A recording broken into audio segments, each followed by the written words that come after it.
Muito obrigado, Sr. Presidente. Sr. Presidente, Sr. Ministro, bom dia, caros colegas. Sr. Ministro, o Sr. Ministro tem tido entre muitas outras características, durante este tempo que está à frente do Ministério da Saúde, uma em particular que, em termos daquilo que é o debate político e o debate parlamentar, uma característica importante. Mas muitas vezes, como eu costumo dizer, a tática ou a estratégia política não pode ser tudo.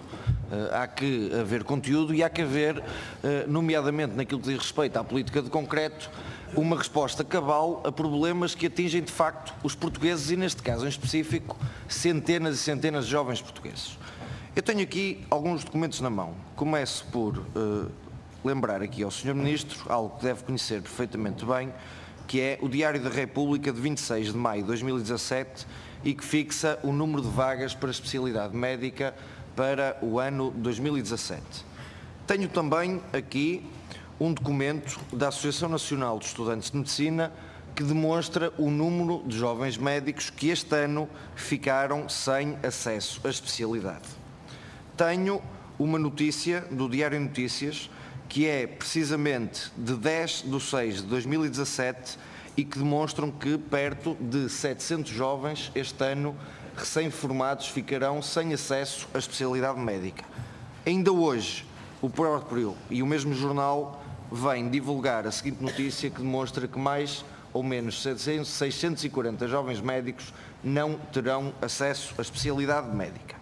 Portanto, Sr. Ministro, espero que hoje, nesta pré-ronda à sua audição e em que abordamos este tema em específico, o Sr. Ministro faça aquilo que não fez na quarta-feira passada em debate em plenário, que é que responda objetivamente às questões que lhe vão ser colocadas.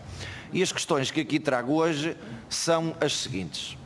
Temos informação de que há 2 anos para cá, a esta parte, e de resto, desde que o Sr. Ministro exerce as funções e tutela a área que tutela, que cerca de 270 jovens médicos já terão ficado sem acesso à especialidade. Com tudo o que isso implica naturalmente, sem acesso à progressão nas carreiras médicas, num estado absoluto de precariedade. Se quisermos ser mais dramáticos e levarmos a questão ao extremo, são 270 jovens médicos que têm um convite muito simples e muito direto, que é uma dupla alternativa: ou ficam no estado de precariedade em Portugal ou são convidados pelo Sr. Ministro e por este Governo a emigrar.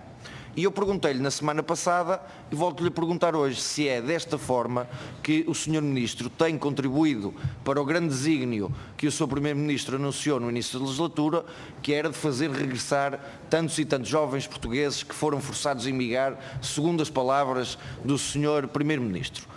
Mas se essa situação já não fosse grave por si só, e é, acresce que em 2017, segundo todos estes dados que aqui trouxe, existem cerca de 600 a 700 jovens que ficaram de fora do acesso à especialidade médica. Portanto, se somarmos este número de jovens aos 270 que já existiam desde que o Sr. é Ministro da Saúde, estamos a falar de perto de 1000 jovens portugueses sem acesso à especialidade.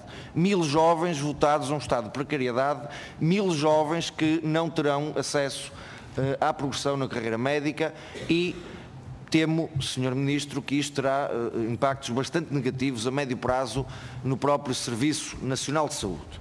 Portanto, Sr. Ministro, coloco-lhe 2 ou 3 questões muito objetivas. A primeira é perceber o seguinte: quantas foram as vagas definidas pelo Serviço Nacional de Saúde e quantas é que foram sob a sua responsabilidade e quantas é que foram aquelas que foram definidas pela Ordem dos Médicos?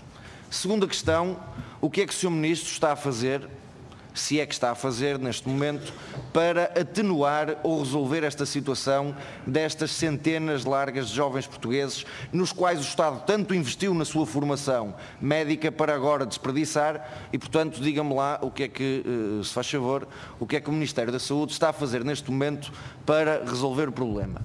Terceira questão, perguntar-lhe também o seguinte: que estratégia é que tem o Governo a médio e a longo prazo, porque cada vez mais entendemos que isto é um problema estrutural, para resolver esta questão? Ou seja, pensará o Governo que a alternativa é reduzir o número de clausos e, portanto, a entrada de jovens estudantes no curso de Medicina, ou será continuadamente aumentar o número de vagas para a formação médica?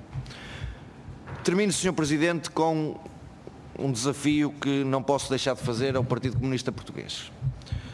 O Partido Comunista Português, pela Sra. Deputada, referiu aqui bem que o número de vagas pecou por defeito em 2015 em cerca de 114, portanto 114 jovens ficaram fora da especialidade e em 2017 este número praticamente triplicou.